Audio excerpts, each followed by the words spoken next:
Hello, welcome to the Daily News Ukraine channel. Today is March 9th and our daily review of news about Ukraine. The Special Forces of the Security Service of Ukraine destroyed Russian TOR-M2 and S-300VM anti-aircraft missile systems using kamikaze drones. In response to every Russian retaliatory missile attack, we will strike with real revenge to destroy the occupiers, their bases, and equipment, the Security Service of Ukraine posted on Telegram, publishing a relevant video. As reported, Russia has already lost about 156,120 soldiers, 3,441 tanks, 6,736 armored fighting vehicles, 2,465 artillery systems, 2,098 drones, and hundreds of other equipment units in the full-scale war against Ukraine. The Ukrainian defenders took a number of tactical steps which prevented the enemy from encircling Bakhmut, but the situation develops very dynamically. The defense forces realize the tactical importance of Bakhmut for the enemy and are aware of the enemy's plans for actions in other areas of the front. Defense is the organization of actions built on strategy, discipline, and trust of personnel. Its success depends on the intelligence and cunning of each commander. We must be able to anticipate the actions of the enemy who has a numerical advantage. The defense of Bakhmut has been ongoing for almost 10 months. The defense forces took a number of tactical steps which prevented the enemy from encircling Bakhmut so far, but the situation is still very difficult, Colonel General Alexander Syrskyi, the commander of the Ukrainian ground forces, posted on Telegram. According to him, the Russian forces operate by usual methods, they do not count people, but the number of soldiers is not a decisive advantage or a factor of victory. We realize the tactical importance of Bakhmut for the enemy and are aware of their plans for actions in other areas of the front. The defense forces continue to defend the city. The situation is dynamic. Here, every move and decision may change it radically. Every day has the highest value, the commander emphasized. He noted that he is proud of the personnel and appreciates the speed of thinking of the commanders of the brigades. To date, 790 ships have already gone through the grain corridor in the Black Sea. According to Defense Minister of Türkiye Hulusi Akar, the volume of grain shipments, wheat, corn, and barley, exceeded 23,400,000 tons. At the same time, 40% of the grain was transported to Europe, 30% to Asia, 13% to Türkiye, 12% to Africa, and 5% to the countries of the Middle East, Hurriyet reports. The minister also emphasized that Türkiye maintains contact with the parties to the grain agreement with the aim of extending it. We continue our negotiations with the UN, Ukraine, and Russia, which are parties to the grain initiative. For the second time, Ukraine expressed its positive opinion regarding the continuation of the initiative. Russia also has a positive attitude towards this issue. We also hope and expect that the grain initiative will continue, Akar said.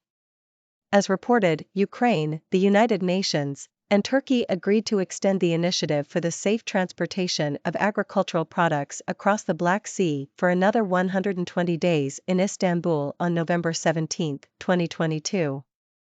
The initiative was launched on July 22, 2022, and the first ship carrying Ukrainian foodstuffs left the port of Odessa on August 1. The agreement is valid until March 18, 2023. The death toll in the shelling of Kherson city has risen to 4. It is also known about 1 person injured. Unfortunately, 4 Kherson residents were killed and 1 person was injured, Oleksandr Prokudin, head of the Kherson Regional Military Administration, posted on Telegram. He expressed his condolences to the relatives of the victims. Read also, Russians hit public transport stop in Kherson, 3 people killed as reported, a Russian shell killed 2 people standing at a bus stop in Kherson city. Its fragments also slammed into a shop, killing a woman inside. In Mariupol, which is temporarily occupied by the Russian army, the invaders have already destroyed 400 apartment blocks to hide war crimes. For 2 months of intensive fire, the invaders, destroyed every second high-rise building. There are 1,800 apartment blocks in Mariupol city.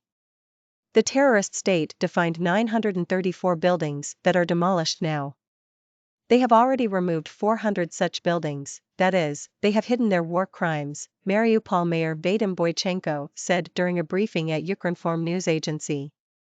As noted, the invaders, fearing a Ukrainian counteroffensive, destroy the traces of their crimes. They demolish bombed houses along with their numerous dead residents.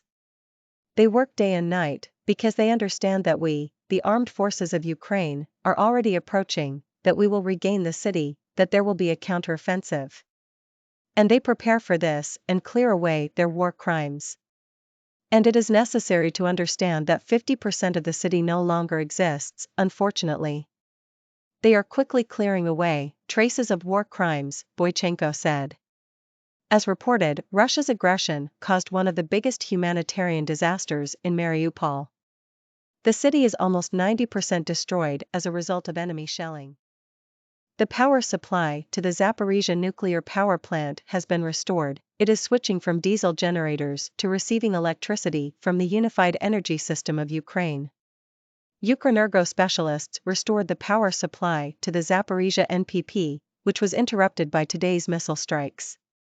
The ZNPP is switching from diesel generators to receiving electricity for its own needs from the unified energy system of Ukraine, Ukrenergo National Power Company posted on Facebook. Read also, blackout at Zaporizhzhia NPP amid Russian missile strikes. As a reminder, Zaporizhzhia NPP was completely de-energized due to Russian shelling last night. Statements about the readiness of Poland and Slovakia to transfer MiG-29 aircraft to Ukraine prove that the process has moved on, while Ukraine needs more modern aircraft. Supply of aviation systems is good news because it means that the supply of combat aircraft has moved on. Just as the supply of heavy missile systems was launched once, as well as the transfer of tanks to Ukraine, Yuri Ihnat, spokesperson for the Air Force of the Armed Forces of Ukraine, said at a briefing at the media center Ukraine, Ukrinform. He added that the decision about how to use aircraft will be made depending on their condition.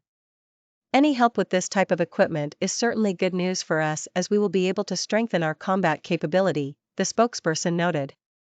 Ihnat did not rule out that some of the MiG-29 aircraft can be used as spare parts for existing aircraft, because they were out in active hostilities. He also noted that the MiG-29 aircraft had been produced in the USSR, so they are obsolete. MiG-29 does not have a wide range of weapons that could effectively oppose the enemy in the air and destroy ground targets. This aircraft uses old Soviet weapons. We need Western aircraft, such as F-16, primarily to protect our skies from aerial terrorism, Ihnat emphasized. According to him, modern aircraft are needed to push back Russian aviation, destroy the enemy logistical routes in the temporarily occupied territory. As reported, on March 8, President of Poland Andrzej Duda expressed his readiness to hand over MiG-29 combat aircraft to Ukraine. In addition, Slovak Defense Minister Jaroslav Nad said that Bratislava considered transferring 10 out of 11 serviceable Soviet MiG-29 aircraft to Ukraine in the near future. Defense Minister of Ukraine Alexei Reznikov and Prime Minister of Sweden Ulf Kristersson discussed during the meeting the issue of strengthening security in Europe. We discussed the current situation in Ukraine and how to strengthen security in Europe together. I thank the Prime Minister for his unprecedented support for Ukraine's struggle for freedom, Reznikov noted, the Ministry of Defense posted on Telegram.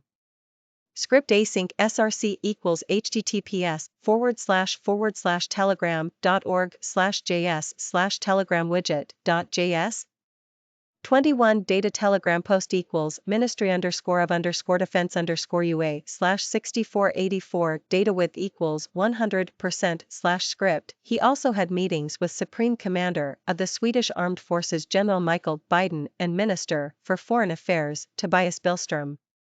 Reznikov paid a working visit to Sweden and took part in an informal meeting of the EU defense ministers. As reported, Minister of Defense of the Netherlands, Kajsa Ollongren, emphasized that Ukraine desperately needed ammunition. Russian missile attacks damaged power generation and distribution facilities in 8 regions of Ukraine. Today, Russian terrorists launched yet another massive missile attack on Ukraine.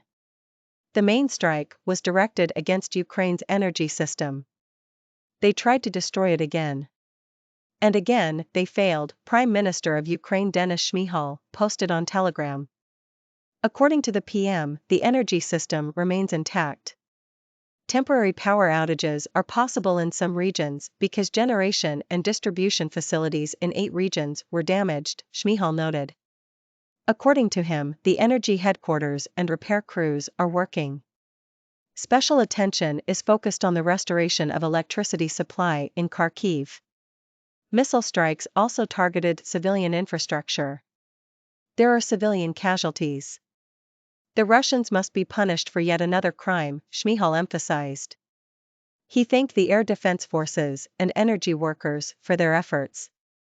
Read also, missile attack on Ukraine, Zelensky holds meeting with law enforcers, government officials. As reported, on the night and morning of March 9, the Russian Federation launched a massive missile and drone attack on Ukraine.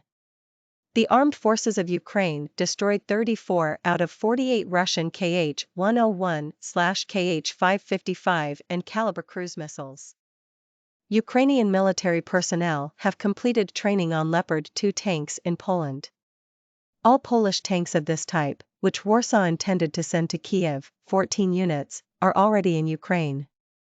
Poland's Deputy Prime Minister, Minister of National Defense Mariusz Blaszczak said this at a press briefing in Warsaw, and Ukrinform correspondent reports. He emphasized that Poland did everything possible to form a full battalion of Leopard 2A4 tanks. In this way, we support Ukraine within the international coalition. In addition to 14 Polish Leopard 2 tanks, this battalion also includes 8 tanks each from Canada and Norway, as well as 6 tanks from Spain, Blaszczak said.